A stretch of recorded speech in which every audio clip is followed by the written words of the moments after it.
Hello, everybody. Tate Davis here with another album battle for you. A show where I pick two albums of my choosing that I have to choose, that I compare and choose on the pretext of which one would I rather take to a desert island.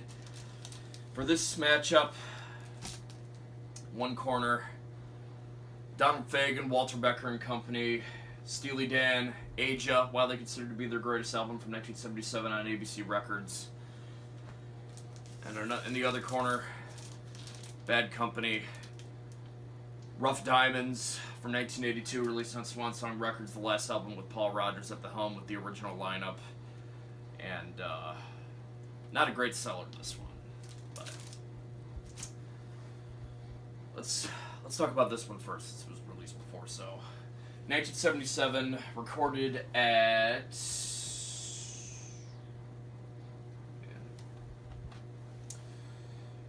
the Village Recorders in West LA. Of course, you got Donald Fagen on keyboards and vocals here, Walter Becker on bass and a whole bunch of guitars, and a whole cast of characters on this album. Bernard Purdie, Wayne Shorter, Victor Feldman, Ed Green, Tim Schmidt from the Eagles comes in on back, or Poco, and then of the Eagles comes in and sings backing vocals. Chuck Rainey on bass, Dean Parks on guitar, Larry Carlton, Michael McDonald, a whole bunch of personnel assisting Becker and Fagen on this album. So, an amazing album. So, opening up with Black Cow, Get Your Big Black Cow, just really catchy, quirky song. Followed by track 2, the masterpiece, the title track, Aja, featuring a great saxophone solo by Wayne Shorter, great vocals by Donald Fagen, great drumming by Steve Gadd. Another one. Great guitar solo, just an amazing song. Probably one of the greatest songs ever crafted in the pop genre. The hit single from this album is on track 3, 7.5 minutes in chain, Deacon Blues. Call me Deacon Blues. Great drum performance by Bernard Purdie, great vocals by Donald Fagen, a great saxophone solo. Another hit single from this album, Once You Turn Over the Vinyl, Peg. Enough said about that. Da, da, da, really catchy tune. Home at Last, featuring the Bernard Purdie Shuffle, his signature tune, tune that I've been working on in my own practicing recently.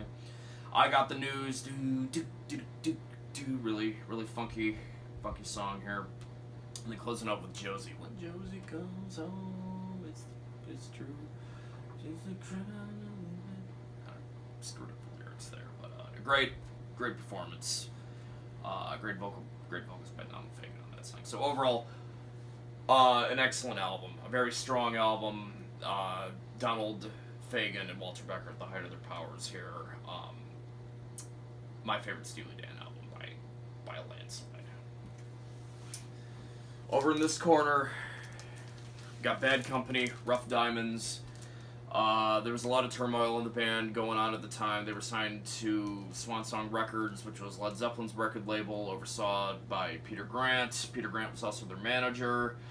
There was a lot of turmoil going on. John Bonham had passed away, and Led Zeppelin had broke up officially, and there was just a lot of stress going on within the band, dealing with Bonham's death. And by the way, in case you didn't know, this kind of comes out, which is pretty cool. Always thought that was really cool. A great album, I think. This album gets a lot of flack from Bad Company fans. It's not one of their best. It's probably my second least favorite out of all the Bad Company albums with Paul Rodgers. I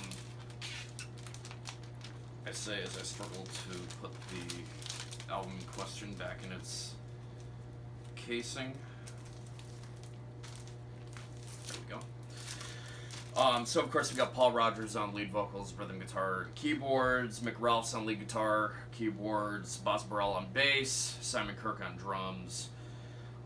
Opening up side one with probably the most well-known song in this album that was actually a minor chart hit for the band on the Billboard Hot 100. Electric Land, really great 12/8 time shuffle beat with some great vocals by Paul Rodgers and a great guitar solo by Mick Ralphs.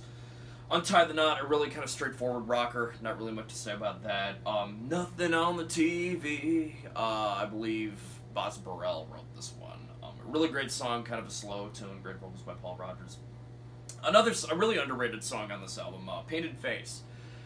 Probably my second favorite song on this album. I really enjoy the hell out of Painted Face from some personal experiences. This kind of reminds me of some people that I know. And then kind of a fun tune to finish off side one, Kick Down. Side two, Ballad of the Band, really great ballad of the band. Really great up-tempo rocker that's only 2 minutes long. Cross Country Boy, a funky rocker by sung greatly by Paul Rodgers. Old Mexico is a really great song, kind of featuring some rumbling guitar riffs from Mick Ralphs. Downhill Rider, another good song, and Racetrack, another pretty good song. Downhill Rider and Racetrack I like them, but just not as much as the other tunes on this album. Overall, solid album, not excellent, but good, really good. So when it comes down to it, which one do I choose? Really, this one is no question. I mean, I am a bigger Bad Company fan than I am a Steely Dan, but this is just, in my eyes, a much more superior album than this. Not that this isn't bad, this is also really good, but this is age that we're talking about. This is literally one of the greatest albums of all time. So, third round KO from Bad Company. Bad Company are kind of in a weakened state at this point because of all the turmoil going on, but Walter Becker and Donald Fagen are at a creative peak with this album. So you may like this. Some people may like this album better. Some people may hate Steely Dan. Some people may hate Bad Company. I don't know. It's your call. Let me know in the comment section below which one you like better. And thank you guys very much for watching, and we will see you guys later. Bye-bye.